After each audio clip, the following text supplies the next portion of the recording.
കാറ്റത്തെ കിളിക്കൂട് സീരിയലിന്റെ ഇന്നത്തെ എപ്പിസോഡിലേക്ക് എല്ലാവർക്കും സ്വാഗതം. നിധി വാടക വീട്ടിലേക്ക് മാറുന്നെന്നറിഞ്ഞതിന്റെ ടെൻഷനിലായ സുഭാഷ് സുധീഷിനോട് നിനക്ക് എന്താടാ അവൾ പോവെന്ന് പറഞ്ഞിട്ട് ഒരു വിഷമമില്ലേ എന്ന് ചോദിക്കുന്നുണ്ട്. വിഷമിച്ചിരുന്നിട്ട് ഞാൻ എന്ത് ചെയ്യണം, ഒരു മൂലയിൽ പോയിരുന്ന് കരയണോ? അല്ല, ഇനി അഥവാ ഞാൻ കരഞ്ഞാൽ തന്നെ അവൾ പോവാതിരിക്കോ എന്ന് സുധീഷ് തിരിച്ചു ചോദിക്കുന്നുണ്ട്. അല്ലടാ, ചെറിയ കാര്യങ്ങൾക്കൊക്കെ ആകെ ടെൻഷൻ അടിക്കുന്ന നീ ഇത്ര വലിയ കാര്യം വന്നിട്ട് ഇങ്ങനെ കൂളായിട്ടിരിക്കുന്നത് എങ്ങനെയാ എന്ന് സുഭാഷ് ചോദിക്കുമ്പോൾ സുധീഷ് ചിരിച്ചുകൊണ്ടിരിക്കുകയാണ്. എടാ, നീ ചുമ്മാ അഭിനയിക്കല്ലേ. ഇത്രയും നാൾ ഈ വീട്ടിലുണ്ടായിരുന്ന ഒരാൾ, അതും നീ എല്ലാവരുടെയും മുന്നിൽ ഭാര്യയാണെന്ന് പ്രസൻറ്റ് ചെയ്ത ഒരു കുട്ടി, അവൾ ഈ വീട്ടിൽ നിന്ന് പോകുമ്പോൾ നിനക്കൊരു വിഷമവും തോന്നില്ലേ? അതുമല്ല, ഹരീഷും നികേഷും നാളെ ചോദിക്കുമ്പോൾ നമ്മൾ എന്തുത്തരം പറയും എന്ന് സുഭാഷ് ചോദിക്കുകയാണ്. അപ്പോഴെന്ത് തോന്നുന്നു അത് തന്നെ പറയണം. ദേ, വീട്ടിലെ കാരണവർ സുഭാഷ് ഏട്ടനായതുകൊണ്ട് അവരെന്തായാലും ചോദിക്കും. വന്നു കയറിയ ഒരനിയത്തി വീട് വിട്ടു പോകുന്നതിൻ്റെ വിഷമം സുഭാഷ് ഏട്ടനും ഇല്ലേ? ആര് ചോദിച്ചാലും സുഭാഷ് ഏട്ടൻ തന്നെ ഒരു മറുപടി അങ്ങ് പറഞ്ഞാൽ മതി എന്ന് സുധീഷ് കൂളായി പറയുമ്പോൾ അവരോടുള്ള മറുപടിയൊക്കെ വിട്, നിൻ്റെ മനസ്സിനൊരു ഭാരവും ഇല്ലേ എന്ന് സുഭാഷും ചോദിക്കുന്നുണ്ട്. അതിനെൻ്റെ സുഭാഷ് ഏട്ടാ, ഇത് ശരിക്കുള്ള കല്യാണമാണോ എന്ന് സുധീഷ് ഇരുന്ന കസേരയിൽ നിന്നും എഴുന്നേറ്റുകൊണ്ട് ചോദിക്കുന്നുണ്ട്. പക്ഷേ സുധീഷേ, നിനക്ക് അവളെ എത്രത്തോളം ഇഷ്ടമാണെന്ന് എനിക്ക് നന്നായിട്ടറിയാം എന്ന് സുഭാഷ് പറയാണ്. എന്നിട്ട് ഞങ്ങളെ രണ്ടുപേരെയും ഒരുമിച്ച് നിർത്താനാണോ സുഭാഷ് ഏട്ടൻ നോക്കിയത്? അനിയത്തിയോട് കള്ളങ്ങളൊന്നും പറയാൻ പറ്റില്ല എന്നല്ലേ പറഞ്ഞത് എന്ന് സുധീഷ് പറയുമ്പോൾ, ഏട്ടാ അത് വേറെ, നീ പറയുന്ന കള്ളങ്ങൾക്കൊന്നും കൂട്ടു നിൽക്കാൻ പറ്റില്ല എന്നാണ് ഞാൻ പറഞ്ഞത്. എന്നാലും നിങ്ങൾ രണ്ടുപേരും ഒരുമിച്ച് ജീവിക്കുന്നത് കാണാൻ ഞാൻ ശരിക്കും ആഗ്രഹിച്ചിരുന്നു സുധീഷേ എന്ന് സുഭാഷും പറയുന്നുണ്ട്. എൻ്റെ സുഭാഷ് ഏട്ടാ, ഇങ്ങനെയൊക്കെ പറഞ്ഞ് സങ്കടപ്പെട്ടിട്ട് എന്താ കാര്യം? കഴിഞ്ഞത് കഴിഞ്ഞു, ഇനി വരുന്നതിനെ തടുക്കാൻ ആർക്കും പറ്റില്ല. ഇതാണ് യാഥാർത്ഥ്യം എന്നങ്ങോട്ട് അംഗീകരിക്കുക തന്നെ എന്ന് സുധീഷും പറയുന്നുണ്ട്. അവർ സംസാരിച്ചുകൊണ്ടിരിക്കുമ്പോഴാണ് സുധീഷിൻ്റെ കല്യാണത്തിൻ്റെ ഫോട്ടോഗ്രാഫർ സുനിൽ അങ്ങോട്ടേക്ക് വരുന്നത്. അപ്പോഴേക്ക് അവരുടെ അച്ഛൻ ഭാസ്കരനും സിറ്റ് ഔട്ടിലേക്ക് വരുന്നുണ്ട്. ഇതാര് സുനിലോ, വാ കയറി അകത്തേക്ക് ഇരിക്കേ എന്ന് പറഞ്ഞുകൊണ്ട്, എടാ ഇത് നിങ്ങളുടെ കല്യാണത്തിൻ്റെ ഫോട്ടോഗ്രാഫറാണെന്ന് സുഭാഷ് പറയുന്നുണ്ട്. ചേട്ടാ, കല്യാണത്തിൻ്റെ ഫോട്ടോസൊക്കെ പെൻ ഡ്രൈവിലാക്കി കൊണ്ടുവന്നിട്ടുണ്ട്, അതൊന്ന് സെലക്ട് ചെയ്ത് തന്നാൽ ആൽബമാക്കി തരാം എന്ന് സുനിൽ പറയുന്നുണ്ട്. ഏയ്, ആൽബം ഒന്നും വേണ്ടടാ എന്ന് സുഭാഷും പറയാണ്. അത് കേട്ട് അമ്പരപ്പോടെ, ആൽബം വേണ്ടേ എന്ന് അവരുടെ അച്ഛൻ ഭാസ്കരൻ ചോദിക്കുമ്പോൾ, ആൽബം വേണോടാ എന്ന് സുഭാഷ് സുധീഷിനോടായി ചോദിക്കുന്നുണ്ട്. അത് പിന്നെ ചേട്ടൻ്റെ ഇഷ്ടം എന്ന് സുധീഷ് പറയുമ്പോൾ, കാശ് കൊടുത്ത് ഫോട്ടോ എടുത്തിട്ട് ആൽബം വേണ്ടേ എന്ന് സുനിലും ചോദിക്കുന്നുണ്ട്. ഫോട്ടോയ്ക്കല്ലേ കാശ് തന്നുള്ളൂ, ആൽബത്തിന് തന്നില്ലല്ലോ എന്ന് സുഭാഷ് ചോദിക്കുമ്പോൾ, അതെ, അതുകൊണ്ടാണ് പെൻ ഡ്രൈവിലാക്കി വന്നേ, ഇതിൽ നിന്ന് സെലക്ട് ചെയ്ത് തന്നാൽ ഞാൻ ആൽബം ആക്കി തരാം എന്ന് സുനിൽ പറയുന്നുണ്ട്. അപ്പോൾ അതെന്താടാ, എടുത്ത ഫോട്ടോസൊന്നും ആൽബത്തിൽ കൊള്ളില്ലേ എന്ന് അവരുടെ അച്ഛൻ ഭാസ്കരൻ ചോദിക്കുന്നുണ്ട്. അത് പിന്നെ ചേട്ടാ, 100-500 ഫോട്ടോസ് ഉണ്ടാവും, അത് മൊത്തം ആൽബത്തിൽ വെക്കണ്ടല്ലോ, ഇഷ്ടമുള്ളത് മാത്രം വെച്ചാൽ മതിയല്ലോ എന്ന് കരുതി ചോദിച്ചതാ എന്ന് സുനിലും പറയുന്നുണ്ട്. അപ്പോൾ എല്ലാ ഫോട്ടോസും ഇഷ്ടപ്പെട്ട എന്ത് ചെയ്യും എന്ന് ഭാസ്കരൻ ചോദിക്കുമ്പോൾ, അച്ഛനൊന്നും മിണ്ടാതിരുന്നേ എന്ന് പറഞ്ഞുകൊണ്ട്, എടാ നീ ആ പെൻ ഡ്രൈവിങ് തന്നു പോയിക്കോ, ആൽബമൊന്നും ഇപ്പോൾ വേണ്ട എന്ന് സുഭാഷ് പറയുന്നുണ്ട്. ഇതൊക്കെ ഒരു ഓർമ്മയല്ലേ എന്ന് ഭാസ്കരൻ പറയുമ്പോൾ, വേണ്ടടാ അത് വിട്ടേക്ക് എന്ന് പറഞ്ഞ് സുഭാഷ് പെൻ ഡ്രൈവ് വാങ്ങുന്നുണ്ട്. സുഭാഷ് പെൻഡ്രൈവിന് കൈനീട്ടുമ്പോൾ സുധീഷ് പെട്ടെന്ന് കൈനീട്ടി അത് വാങ്ങിക്കുകയാണ്. സുഭാഷ് ദേഷ്യത്തോടെ സുധീഷിനെ നോക്കുമ്പോൾ, അല്ല ചുമ്മാ ഇടയ്ക്കൊന്ന് കാണാലോ എന്ന് പെൻഡ്രൈവ് നോക്കിക്കൊണ്ട് സുധീഷും പറയുന്നുണ്ട്. സുഭാഷ് ദേഷ്യത്തോടെ അകത്തേക്ക് കയറി പോവുകയാണ്. എന്താടാ അവന് പറ്റിയേ? ഈ ഫോട്ടോസൊക്കെ ആരെങ്കിലും വേണ്ടാന്ന് പറയോ? ഇവൻ ഇതെന്തു പറ്റി എന്ന് ഭാസ്കരൻ ചോദിക്കുമ്പോൾ, അത് അച്ഛന് നേരിട്ടങ്ങ് ചോദിക്കായിരുന്നില്ലേ എന്ന് സുധീഷ് പറയുന്നുണ്ട്. നീയല്ലേ അവൻ്റെ ഇഷ്ടത്തിന് വിട്ടത്, അപ്പോൾ നിനക്ക് കാര്യം അറിയായിരിക്കും. കല്യാണത്തിന് കാശും കൊടുത്ത് ഫോട്ടോഗ്രാഫറേയും വെച്ച് ഫോട്ടോസൊന്നും വേണ്ടെന്ന് പറയാൻ ഇതെന്ത് ഭ്രാന്താടായത് എന്ന് ഭാസ്കരൻ ചോദിക്കുന്നുണ്ട്. അല്ല, ഉത്തരവാദിത്വമൊക്കെ ഏറ്റെടുക്കാൻ ആരെങ്കിലും വേണ്ടേ? കല്യാണം ഇത്ര ചെലവ് ചെയ്ത് നടത്തിയതല്ലേ, ഇനിയിപ്പോൾ ആൽബം കൂടി വേണമെന്ന് ഏട്ടൻ്റെ ചോദ്യം. ഇത്രയും കാശ് കൊടുത്ത് ഇനി ആൽബം ചെയ്യണമെന്ന് എനിക്ക് പറയാൻ പറ്റുമോ എന്ന് സുധീഷ് പറയുന്നുണ്ട്. അവൻ അതിനങ്ങനെ പറഞ്ഞോ എന്ന് ഭാസ്കരൻ ചോദിക്കുമ്പോൾ, അല്ല കാശ് ചിലവാക്കാൻ കഴിയില്ല എന്നൊന്നും പറഞ്ഞില്ല, എന്നാലും മനസ്സിലുണ്ടാവുമല്ലോ. പിന്നെ അച്ഛൻ എനിക്ക് ട്രാവൽസ് ഒന്നും ഇട്ട് തന്നില്ലല്ലോ, വല്ലവരുടെയും വണ്ടി ഓടിച്ചിട്ട് വേണ്ടേ എനിക്കും വല്ലതും ഉണ്ടാക്കാൻ. കല്യാണം കഴിഞ്ഞത് മുതൽ ഭയങ്കര ചിലവാ എന്ന് സുധീഷ് പറയുമ്പോൾ, അല്ല കല്യാണം കഴിഞ്ഞ് നീ എന്തിനാ കാശ് ചിലവാക്കിയേ? ഞാനും ഒക്കെ കാണുന്നതല്ലേ, ഒന്ന് പറഞ്ഞ് ഞാൻ കേൾക്കട്ടെ എന്ന് ഭാസ്കരൻ പറയുന്നുണ്ട്. 100 കൂട്ടം കാര്യങ്ങളിലേ അച്ഛ. അല്ല, ഈ വീട്ടിലെ കാരണവരായ അച്ഛൻ കല്യാണത്തിന് വേണ്ടി എനിക്ക് എന്തെങ്കിലും ചെയ്തു തന്നോ എന്ന് സുധീഷ് ചോദിക്കുമ്പോൾ, കാരണവരോ? ഞാനോ? നീ എന്നാടാ എനിക്ക് അങ്ങനെ ഒരു വില തന്നേ എന്ന് ഭാസ്കരൻ ചോദിക്കുന്നുണ്ട്. കുട്ടികളെ വിലമതിക്കുന്നില്ലെന്ന് പറഞ്ഞിട്ട് കാര്യമില്ല, അവരുടെ വില കിട്ടുന്ന പോലെ എന്തെങ്കിലുമൊക്കെ ചെയ്യാൻ വേണം. പിന്നെ ഈ പെൻ ഡ്രൈവ് ഏതെങ്കിലും ഒരു കടയിൽ കൊണ്ട് കൊടുത്താൽ അതിലെ ഫോട്ടോ പ്രിൻ്റ് ചെയ്ത് തരും, അതിലൊരു ഫോട്ടോ എങ്കിലും പ്രിൻ്റ് ചെയ്ത് ഈ ചുമരിൽ തൂക്കിയാൽ അതൊരു സന്തോഷമല്ലേ എന്ന് സുധീഷ് പറയുമ്പോൾ, നിനക്ക് വേണമെങ്കിൽ നീ പോയി ചെയ്തോ, ഞാൻ ചെയ്തിട്ട് നീ അങ്ങനെ സന്തോഷിക്കണ്ട എന്ന് അച്ഛനും പറയാണ്. അതാണ് ഞങ്ങൾക്ക് വിധിച്ച തന്ത ഇങ്ങനെയായിപ്പോയി.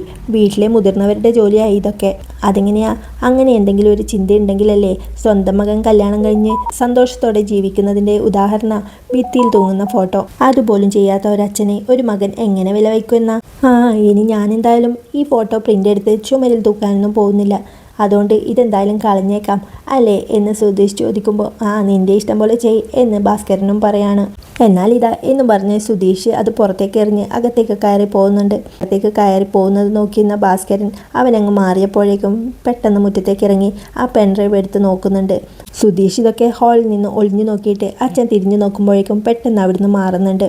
രാത്രി തുണി കഴുകിയിടുന്ന നിധിയുടെ അടുത്തേക്ക് സുധീഷ് പോയിട്ട് എന്തിനാടോ ഈ രാത്രിയിൽ തുണി കഴുകിയിടുന്നേ, രാവിലെ ചെയ്താൽ പോരെ എന്ന് ചോദിക്കുന്നുണ്ട്. അത് പിന്നെ രാവിലെ പോകണ്ടേ, ഇപ്പോൾ കഴുകിയിട്ടാൽ രാവിലത്തേക്ക് ഉണങ്ങി കിട്ടും എന്ന് നിധിയും പറയാണ്. സുധീഷ് പെട്ടെന്ന് അവളെ സഹായിക്കാനൊരുങ്ങുമ്പോൾ വേണ്ട ഞാൻ ചെയ്തോളാം എന്ന് അവൾ പറയുന്നുണ്ട്.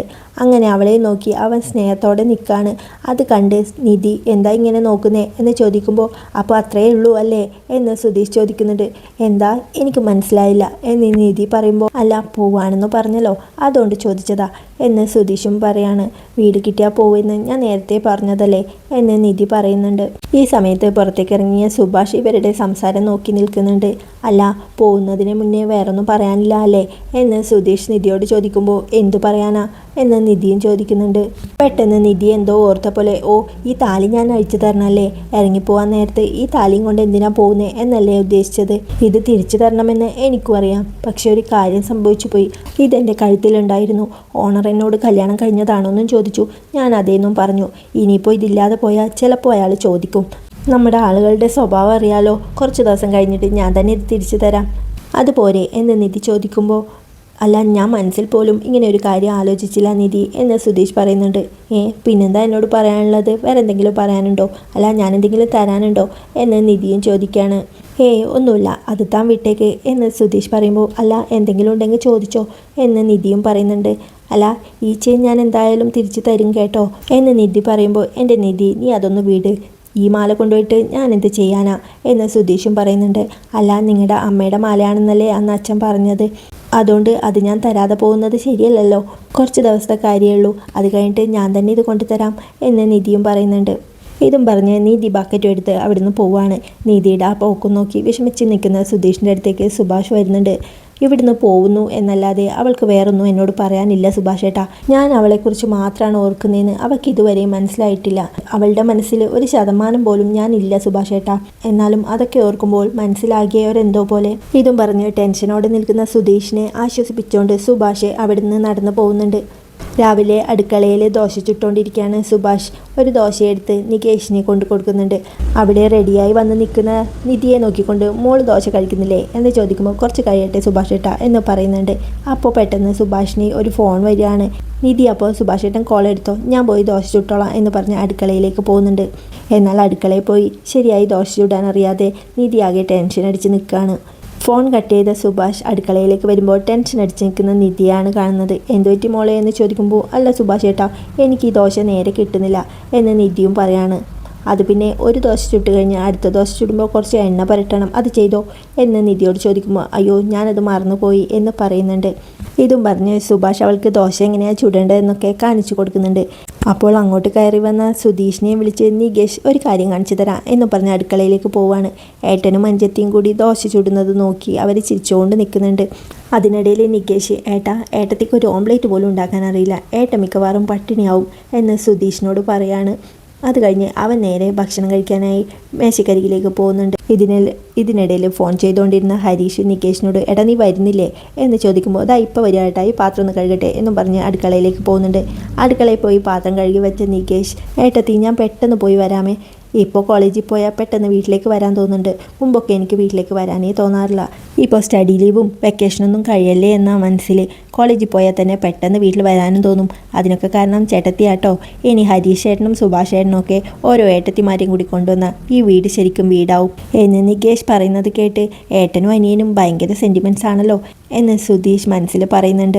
ഏട്ടത്തി എന്നാൽ ഞാൻ പോയി വരാമേ, വന്നിട്ട് കോളേജിലെ വിശേഷങ്ങളൊക്കെ പറഞ്ഞു തരാം എന്ന് നികേഷ് പറയുമ്പോഴേക്കും എടാ വാടാ സമയമായി എന്ന് ഹരീഷ് പറയുന്നുണ്ട്.